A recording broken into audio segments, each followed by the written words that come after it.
What's up, everybody? Welcome to DFS by the Numbers. This is my betting breakdown video for UFC 268, and we have an absolute banger of a card. I cannot wait for this one.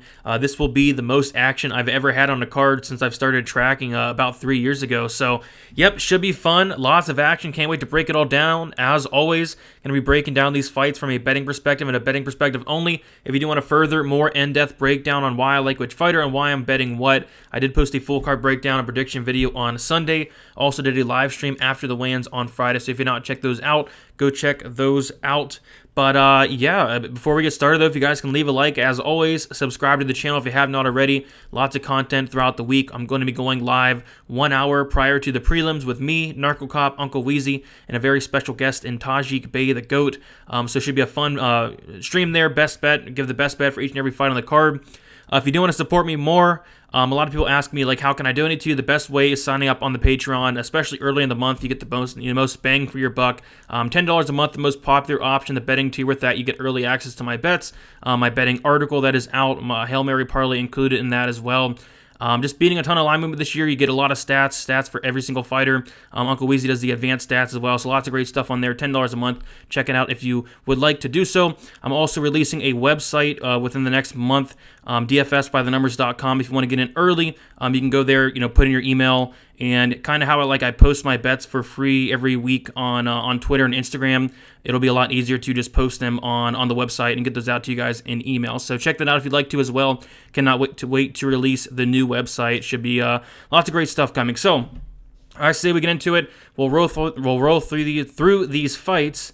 And, yeah, talk some bets here. So, we have the first fight of the night, Osborne going against CJ Vergara.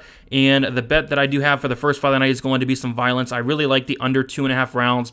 I got it at minus 130, 1.5 units on it. Also, don't mind the fight doesn't go to decision, which is now sitting at minus 205, and for a very good reason. Osborne, somebody that typically does not leave the first round. I think it's been like 8 or 9 fights since he's actually left the first round.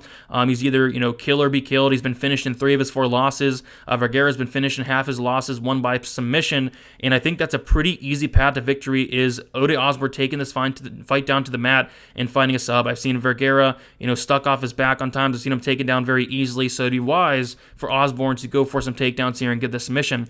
But that's not really something he does. I think these guys are just going to stand and bang until one man falls, and we're getting a really good price tag on the under 2.5 rounds on the fight doesn't go to decision, because this is at 125 pounds. But a spot I really do like. As far as a winner, I'll pick Osborne, but I'm really taking a look at the under 2.5 rounds as it does cover both sides there.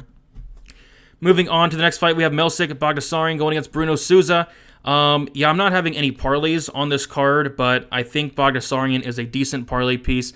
Just don't really see it with Souza. I mean, not all that impressed. I thought, to beat Bagasarian, you're going to have a couple things. You're going to have wrestling, and you're going to have grappling, and that's not really something Bruno Souza has shown, really. He's a karate-style fighter, doesn't throw a ton of volume, doesn't throw with a ton of power, only like a 30% finish rate. I think it's a really good spot for Bagasarian. What I did do, though, was I played Bagasarian to win in rounds 1 or 2 at plus 175, half a unit. I did the same thing last week with Chimaev. I did round 1 or round 2 for minus 110, but this is a spot where I think Melsik is going to probably finish him early. Melsik has somebody that has like 4 or 5 knockouts in under like 20 seconds. This guy's crazy. He goes after it early, and he throws with a ton of power. And Bruno Souza's never been knocked out, but he's never fought Bagasarian. I think Bagasarian puts him out here, probably round 1, but I do like that extra round as well. If you don't have access to that, I think the KO prop, which is sitting at plus 110, I saw it at plus 150 on FanDuel. Not sure if it's still there, but I think Melsik does knock him out at some point here. Dustin Jacoby going against John Elian. The wrong fighter is in bold here because I'm definitely going with Dustin Jacoby. Yeah, I think it's a pretty good spot for him. The only thing I don't like about Dustin Jacoby, and I like a lot of things for him in this fight, is the short notice aspect of things, coming in on like 4 or 5 days short notice. But he looks in shape. He's the much bigger fighter we saw at the weigh-ins as well. So he looks good, and this guy is somebody that's been making a lot of improvements. His takedown defense looks a lot better. This is a guy that has an elite get-up game, and I think for John Elian to win, he's not going to outstrike Dustin Jacoby throughout 3 rounds. I think he's going to have to take down Dustin Jacoby and grind on him, and I don't think John Elian has the best takedowns. I don't think he has the best grappling. Supposedly he's a black belt, but he's been submitted 4 times. He's been submitted by Vinces Moreira as well. So yeah, I'm not really a big on John Elian. The one time where I really did see him look good was against Mike Rodriguez, but he did pop for some really serious PEDs in that fight. I don't think he's UFC caliber, whereas Dustin Jacoby, I think he's definitely on the way up. Really impressed with what I'm seeing from this guy. So I do like Dustin Jacoby. I did actually pull the trigger on him early. I laid the chalk minus 290. 3 units on him, so did beat a good amount of line movement. He's getting wider and wider as the week goes on. Don't know how wide it's going to get, but if you are doing parlays, I think he's a solid parlay piece. I'm trying to stay away from the parlays, so I did just lay the chalk there. Minus 290, 3 units on that. Chris Barnett, Jean Villante. Yeah, this is like a straight up pass. I'm very tempted on Barnett. I did pick him before I saw, the Jean Villante is going to be retiring, and then saw Jean Villante weighing in. Pretty interesting that Jean Villante in his last fight weighed in around like 240. He weighed in 260. We can see. I mean, he's definitely on the verge of retirement here. I don't know how serious he's taking this fight. Barnett, he's going to have probably the cardio advantage. As crazy as that sounds, he's decent, not great anywhere, but he does throw some volume. This is a mess of a fight. I'm staying far away from this. If I was forced to play anything in this fight, it would be Chris Barnett, and I really don't want to do that. So I'm passing from it. If you got in on the over 1.5 rounds earlier in the week, good for you. You beat some line movement because it's now like minus 240, and at that point, I just wouldn't play it. So give me Chris Barnett for the win, but you'd have to pay me to bet on a fight like this. Next, we have Ian Gary going against Jordan Williams. This is going to be my second biggest play of the night. I have Ian Gary, minus 325, 3.5 units on it, and I didn't really expect the line to move this much, but it has. Lots of respect on Ian Gary, and rightfully so. This guy has a lot of hype on him. I'm not sold on Jordan Williams. He's cutting down to 170, and what I noticed was when he does cut down to 170, I really think that diminishes his durability a little bit. He's been finished like 3 or 4 times at 170 alone, so that is something to note. He got finished by Mickey Gall in his last fight, looked horrible, got dropped like twice in that fight as well. And Ian Gary, I think he's the real deal. He's only 23 years old, training at Stanford MMA. He's very well-rounded, good everywhere. I guess the one thing I don't like about Ian Gary is at times his striking defense is not great, so if Jordan Williams does win, it's going to be by knockout. Jordan Williams by knockout plus 700. I think it'll be early as well. I don't think Jordan Williams has a great gas tank. He's very hittable, 35% striking defense. I think this is a very good fight for Ian Gary, and I did lay the juice there. Minus 325, 3.5 units on it, my second biggest play of the night. Nasruddin Imavov going against Edmund Shahbazyan. Yeah, tough fight to call. I think it should be around like a pick'em here because Edmund Shahbazyan, I don't want to completely count him out. He's losing to top 5 guys. Jack Hermanson, he's losing to Derek Brunson. Really no shame in that. Imavov, I really like this guy. He has solid cardio. He does slow down a little bit as the fight goes on, but is not as much as Edmund Shahbazyan. Shahbazyan, his gas tank is horrible. That's kind of why I'm leaning on the Imavov side here, but I want nothing to do with this fight. I think it's going to be a really good fight. I think it's going to be something fun to watch from a fan perspective. But as far as a bet goes, there's nothing that really does stick out. Like even the fight doesn't go to decision. Minus 170 is a little bit too juicy for me. So I'm going to take a pass here. But as far as the pick, I will go Imavov. But I don't feel like completely great about it. Phil Haws going against Chris Curtis. Phil Haws is minus 305. Chris Curtis plus 255. No bet here for me. I did have a really big bet on Phil Haws going against Deron Winn. And to be honest, I felt more comfortable laying the Haws at that price against Deron Winn than the price here against Chris Curtis. I think if you are to play this fight and you are looking at Curtis, I think Curtis round 3 would be the way to go. I think I saw it at like plus like 2,600, something crazy like that a couple days ago. I think that's the way I'd look at it. I think Haws, it's a good fight for him. Chris Curtis's takedown defense is very questionable. I've seen him stuck against the cage, and that's kind of the game Phil Haws does implement. But we have seen Phil Haws slow down in the past. I think he has fixed his cardio issues up a little bit, but you never know. So yeah, minus 305 is probably a little bit too steep for me. I'm going to hit a pass here, but I think Phil Haws does get the job done. I'm actually going Phil Haws by decision, which is plus 210, but that's not a good enough line for me to take that there because I could see a knockout as well. But Phil Haws by decision for me, no bet on this one. Next we have Bobby Green going against Al Iaquinta, and I was waiting all day for the over 2.5 rounds. I was going to smash it, and then they open it up at like minus 250, something crazy like that, and now it's like minus 240 or minus 400 even around there, which is insane. I think it does go over, but I'm not laying like minus 400 on that. What I did do though was I played Bobby Green straight. I got Bobby Green 2 units minus 168. I know it's terrifying laying chalk on a guy like Bobby Green who does, fight down to his opponents. He fights really close fights with them, but I've been really impressed with what I've seen for Bobby Green as of late.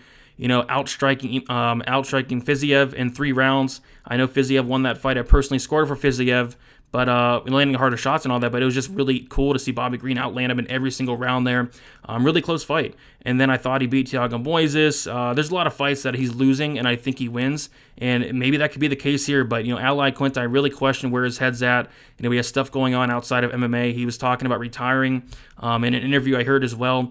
And Bobby Green's been way more active. I think that's very important. In the last we've seen of Iaquinta, he's looked like crap. He looked bad against Dan Hooker, and he looked really bad against Cowboy Cerrone. And we take a look at what Cowboy's done since then, and the answer is nothing at all. So, I think it's a solid spot for Bobby Green as long as he does not mess around too much. I know the judges hate him, but I really like him in the spots. Give me Bobby Green 2 units, minus 168. Bobby Green by decision, minus 135. I think you might as well just play him straight because maybe he knocks out Iaquinta, unlikely, but not good enough of a price tag for Bobby Green there by decision. Moving on, Alex Pereira going against Andreas Michailidis, and I do have a play here as well. I have the fight doesn't go to decision, minus 170, 2.5 units on it. I cannot believe this price tag. It makes no sense. It's now minus 240, so people are hopping on, but I still think there is value on that line. Both guys have never lost a decision. Obviously, Pereira has a very short career, but still, his one loss does come by submission in the first round. Andreas Michailidis has been knocked out 4 times. I think it's pretty simple. I think either Michailidis is able to take down Pereira early, submit him. Michailidis supposedly is a black belt. Not the best wrestling, but the grappling's okay. And Pereira, we have seen him taken down multiple times. We've seen him submitted even. So that is very well a path to victory for Michailidis. Michailidis by submission is actually plus 1,000, which that is interesting. Alex Pereira, though, has a ton of knockout power. This guy is huge. Michailidis has been knocked out 4 times. Both guys have bad gas tanks. I think someone's getting finished here. And to be honest, I think someone's getting finished here in the first round. So I'm going to take Alex Pereira. First round knockout, but I really do like the fight doesn't go to decision. Again, 2.5 units for me. Got it at minus 170. I love that line a lot. All right, next we have Justin Gaethje going against Michael Chandler. This is going to kick off the main card, and what a banger this is. I do have a bet on this fight. It's going to be my biggest bet of the night. I have 4 units on the fight doesn't go to decision, minus 260. We now see it at minus 285. I still think there is some value on that line. I think this fight does finish more often than not. Both guys have a ton of power. I really question the durability of Michael Chandler. I question the gas tank of Michael Chandler. He's now 35 years old, and Justin Gaethje is very hittable in his own right. So would it shock me if Michael Chandler came out here and finished Justin Gaethje in round 1? Not really, but I'm more so on Justin Gaethje kind of weathering the early storm, taking over, and kind of breaking Michael Chandler in that second, maybe third round. But I do see a finish here, 4 units. And minus 260, my biggest play of the night. So I do like a finish there in that fight. I'll pick Justin Gaethje, though. Shane Burgos going against Billy Quarantillo. No play here for me. I'm kind of tempted on the Burgos side. I think it's a really solid matchup for him. I do have some question marks about his durability at this point. He took a really brutal knockout loss in his last fight. He got dropped twice against Josh Emmett. So the durability could be waning a little bit. The guy's so hittable that it's really concerning. But on the same note, like Billy Quarantillo is very hittable too. I think he's like a 43% strike and defense. Fight doesn't go to decisions. Kind of interesting. Minus 105. The problem with that is both guys are very, very durable. But a finish would not shock me. I'm going to stay away from this fight. I like Burgos to win. Just have a couple question marks. Give me Burgos though as far as a pick, but no bet for me on this one. Marlon Vera going against Frankie Edgar. Marlon Vera minus 140, Frankie Edgar plus 120. Frankie Edgar, a very popular dog, and I definitely get it. Just taking a look at all the advantages he's going to have in this fight, it's a lot. The only problem with Frankie Edgar is he's going to be at an age disadvantage. He's now 40 years old. He's a bantamweight that's not a good combo at all. And the durability, it looks like it's diminishing a little bit, but you take a look at who he's getting finished by, some of the best guys in the division, Brian Ortega, Korean Zombie, Corey Sandhagen. So is it really diminishing, or is he fighting some really, really good competition, guys that are very dangerous? Maybe a little bit of both, but, I think there's different ways to attack this fight. If you like Marlon Vera, I'd play him inside the distance, plus 190. If you like Frankie Edgar, I'd play him by decision, plus 185. That was actually plus 300 earlier in the week. Looks to be a very popular play. I'm going to stay away from this fight. The pick for me is Marlon Vera. Maybe like a Marlon Vera third round prop could be something to look at, but I'm going to take Marlon Vera for the win here, but no bet for it on me. Next, we have the co-main event, Rose Namajunas going against Zhang Weili. I do have Zhang Weili here. I have a bet on her as well. I bet on her in the first fight, and I do have another one here. 1 unit plus 100, so did beat some line movement. That does feel good. And then I also have the over 2.5 rounds, minus 192 units on it as well. I think it's going to kind of go how I thought the first fight would go. I know we didn't get to see the first fight go and get extended. Rose landed a very nice head kick, not going to call it a fluke.